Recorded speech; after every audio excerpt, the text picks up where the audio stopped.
Muchas gracias a la doctora Castro, a la doctora Cano por la amable invitación para participar en este congreso. Es un placer y un honor estar con amigos, colegas, maestros. En los siguientes 20 minutos voy a platicar acerca de cómo evaluamos la sarcopenia o la pérdida de masa muscular en el paciente que tiene cirrosis hepática.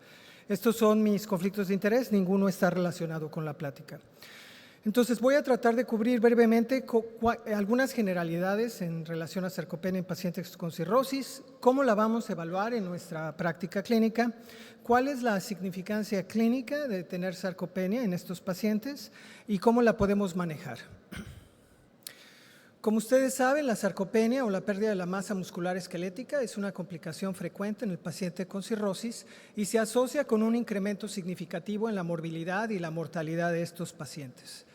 La prevalencia se estima de un 40 a un 70% y esto se debe a que existen diferentes técnicas para evaluarla. Pero para poner otras complicaciones en contexto, la prevalencia es mucho mayor que, por ejemplo, la hemorragia por varices esofágicas, que se reporta de un 10 a un 15%, la ascitis refractaria de un 5 a 10% y el hepatocarcinoma de un 3 a 5%. Por lo tanto, la prevalencia es muy alta, se asocia con morbilidad y mortalidad, hay que buscarla. Y sabemos que conforme envejecemos, nosotros perdemos masa muscular. De hecho, después de que llegamos a los 70 años, es normal perder un 1% de la masa muscular cada año, y esto se puede incrementar hasta 1.5 cuando envejecemos a partir de los 70 años. Sin embargo, en el paciente que tiene cirrosis, la pérdida de la masa muscular puede llegar a ser hasta de más de 3% cada año. Y hay un estudio por el doctor Hanai en la Universidad de Japón, en donde demuestra que los pacientes que pierden más de 3% de masa muscular al año se asocia de manera muy significativa con mortalidad y no se asocia en todos los casos con falla hepática o con el MELD o el Child-Pugh score. Brevemente, les quiero recordar que en nuestra masa esquelética tiene principalmente dos tipos de fibras musculares, la tipo 1, que son oxidativas y de contracción lenta, y la tipo 2, que son glicolíticas y de contracción rápida. El motivo por el que les muestro esto es porque hemos hecho estudios de biopsias de músculo en pacientes que tienen cirrosis y se someten a trasplante hepático. Entonces les tomamos la biopsia muscular en el momento del trasplante y lo que podemos observar es primero que los pacientes que tienen sarcopenia, como es esperable, el paciente en la parte superior tienen fibras musculares más pequeñas en comparación a los que no tienen sarcopenia. Pero también de manera interesante, los hombres tienen mayor predisposición de tener menor tamaño de las fibras musculares tipo 2. Esto es, las fibras musculares tipo 1, que son oxidativas, son más frecuentes en mujeres y esto puede explicar el por qué la sarcopenia es mucho más frecuente en el paciente con cirrosis de sexo masculino en comparación con las mujeres. Algo también importante, este es un artículo que será publicado en algunos meses, en donde encontramos que específicamente el paciente que tiene cirrosis tiene atrofia selectiva de las fibras musculares tipo 2 y estas fibras musculares las tenemos que estimular con el ejercicio de resistencia, por eso tiene implicaciones clínicas. Entonces, para resumir la primera parte de la plática, en el paciente con cirrosis hasta un 40-70% van a tener sarcopenia. Esto se asocia con la fragilidad física, que no es lo mismo, pero sí se correlacionan, y estas entidades se asocian con un mayor riesgo de descompensación, principalmente ascitis y encefalopatía hepática, como la doctora Fátima nos comentaba, y el tener estas complicaciones se asocia con empeoramiento de la sarcopenia y por lo tanto con mayor riesgo de eventos clínicos negativos, como podría ser el fallecer por falla hepática, requerir un trasplante hepático y si el paciente se somete a un trasplante hepático, el tener una recuperación más prolongada. ¿Cómo evaluamos la sarcopenia en nuestra práctica clínica? Bueno, normalmente lo que hacemos son medidas antropométricas como es el índice de masa corporal. Sin embargo, el índice de masa corporal hay que seguirlo determinando, pero no es un marcador adecuado para ver si el paciente tiene sarcopenia. Este es un estudio en donde evaluamos a más de 600 pacientes, en donde les hicimos la tomografía computada para evaluar la masa muscular y les comentaré que esta es una técnica muy precisa. Y como pueden ustedes observar, en este eje tenemos pacientes que tienen el mismo índice de masa muscular, de masa corporal, que es de 25, y vean el amplio rango en la cantidad de músculo que tienen. Y también pueden observar que los mismos pacientes con el mismo índice de masa corporal tienen también una diversidad en la grasa corporal total. Por lo tanto, hay que seguir haciendo el índice de masa corporal, pero no es muy apropiado. Esta es una manera práctica de evaluar a los pacientes en nuestra práctica clínica. Podemos hacer esta técnica que está definida por el Grupo Europeo para la evaluación de la sarcopenia en el paciente mayor, en donde nos dan un acrónimo que se llama FACS, en donde primero es buscar a los casos. Esto es, les podemos hacer un cuestionario muy brevemente, que lo voy a mostrar en la siguiente diapositiva, que se llama SARC-F, o la evaluación clínica, que a veces podemos ver que el paciente tiene caquexia o que tiene definitivamente datos de sarcopenia en la investigación clínica. Después hacemos la valoración y esta la podemos hacer con pruebas fáciles como son de fuerza muscular, como es el hand grip o el apretón de mano. Si la sarcopenia es probable, entonces hacemos estudios más sofisticados, de preferencia sería la tomografía o la resonancia, o si no los tenemos a la mano puede ser el DEXA o la bioimpedancia eléctrica. Por último, una vez que confirmamos el diagnóstico de sarcopenia, entonces sigue la evaluación de la severidad con pruebas de desempeño físico. En la parte izquierda de la diapositiva está el cuestionario SARC-F. Como pueden ustedes observar, es también un acrónimo. Lo primero es la fuerza, qué tanto el paciente puede caminar sin dificultad. Si camina sin ninguna dificultad es 0, si necesita mucha ayuda puede ser hasta 2 puntos. Si el paciente, la A es la asistencia, si no requiere de asistencia es 0, si el paciente requiere prácticamente asistencia para todo es 2 puntos.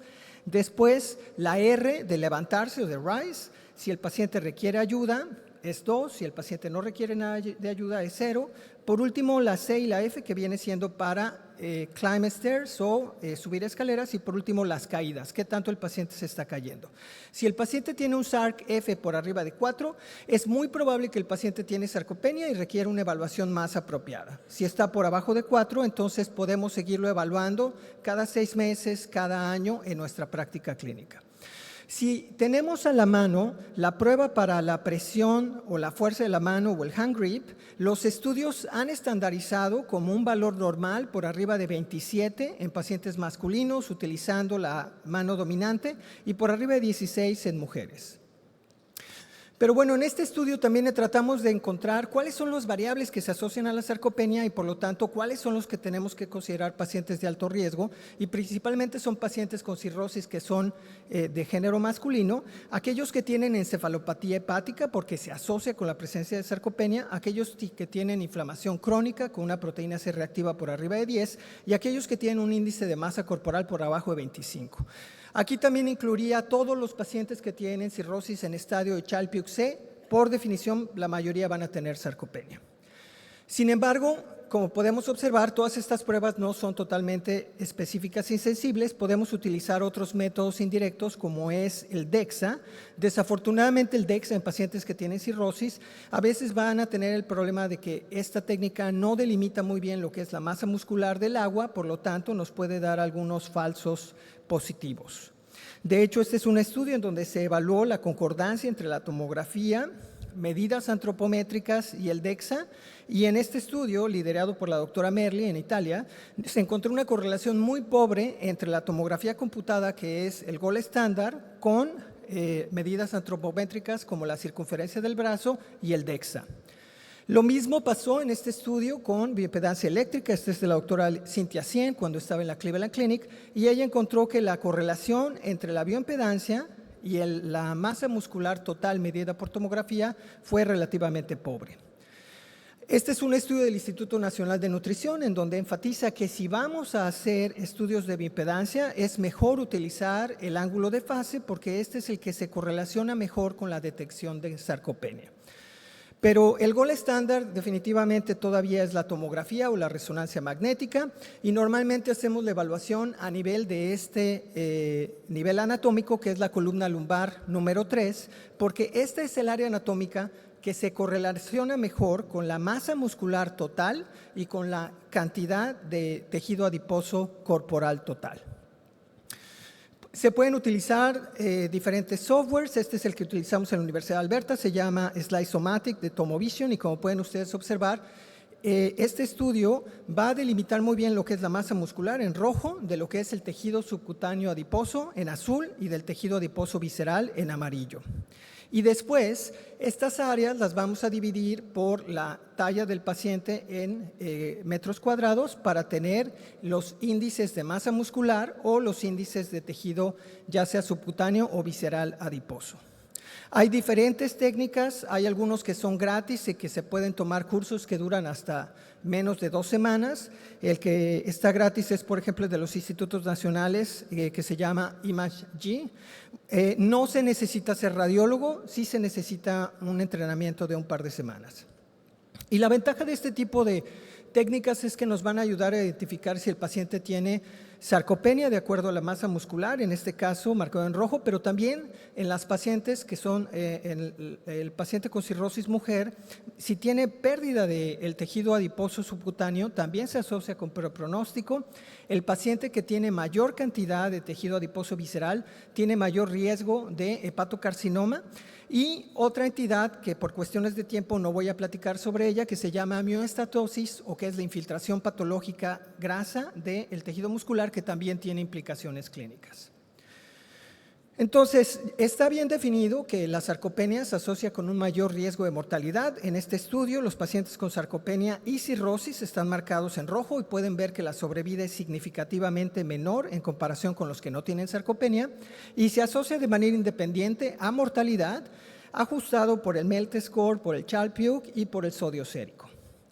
De hecho, definimos en base a 5 centros norteamericanos los puntos de corte para definir el riesgo de mortalidad asociado a sarcopenia, y en hombres es aquellos pacientes que tienen un índice de masa muscular o SMI por abajo de 50, en mujeres es por abajo de 39. Y la mioestatosis también la podemos identificar, esto es cuando la radiodensidad está prácticamente disminuida, menos de 33 en los hombres, menos de 28 en las mujeres. Esto nos dice que hay mucha grasa en el músculo esquelético y también se asocia con un mayor riesgo de mortalidad y de eventos clínicos negativos. De hecho, en este estudio encontramos que el tener sarcopenia es equivalente a darle 10 puntos de MELT score en el paciente que tiene cirrosis. ¿Qué hay en el futuro? Seguramente la resonancia magnética. Esta es una compañía sueca que se llama ANRA y que prácticamente con una resonancia magnética también nos puede discriminar muy bien el tejido muscular del tejido visceral adiposo, del tejido subcutáneo. Y de hecho estos son estudios de los pacientes de la Universidad de Alberta en donde pueden observar que no solamente nos va a decir si el paciente tiene sarcopenia, pero nos va a decir cuánto es el volumen de la masa muscular, cuánto es el volumen de la masa adiposa, tanto visceral como subcutánea. Pero esto será en un futuro cuando la técnica sea más accesible y más barata. ¿Cuál es el manejo de la sarcopenia? Actualmente el manejo debe ser multidisciplinario con nutrición, ejercicio y terapia farmacológica en casos seleccionados. Algo muy importante es la ingesta de proteínas. De hecho, este es un estudio que se publicó en la Universidad de Alberta y estos son pacientes que se evaluaron para trasplante hepático y a pesar de ello, solamente el 24% estaban consumiendo la cantidad de proteínas que se recomienda en estos pacientes, que es mayor de 1.2 gramos por kilogramo de peso al día.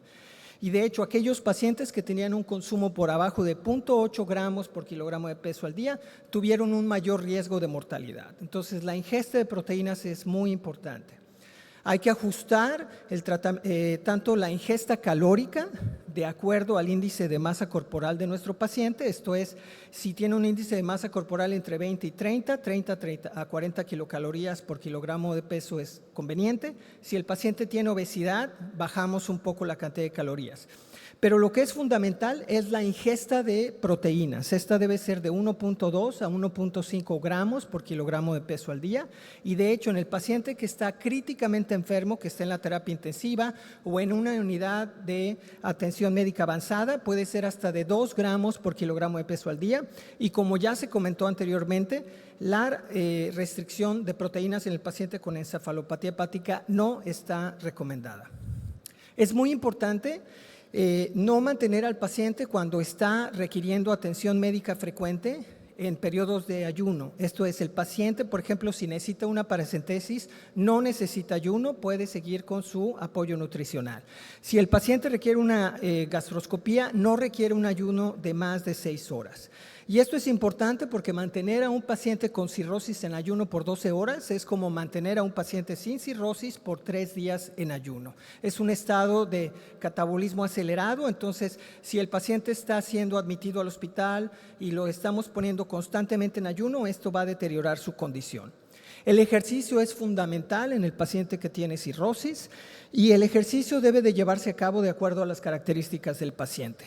Se recomienda que debe de ser de 30 minutos al día y puede acomodarse de acuerdo a la condición de nuestro enfermo. Esto es, puede ser nivel 1, en donde el paciente puede estar sentado y puede tener ayuda para hacerlo, hasta el nivel 3, que es prácticamente el ejercicio en la persona que no tiene cirrosis.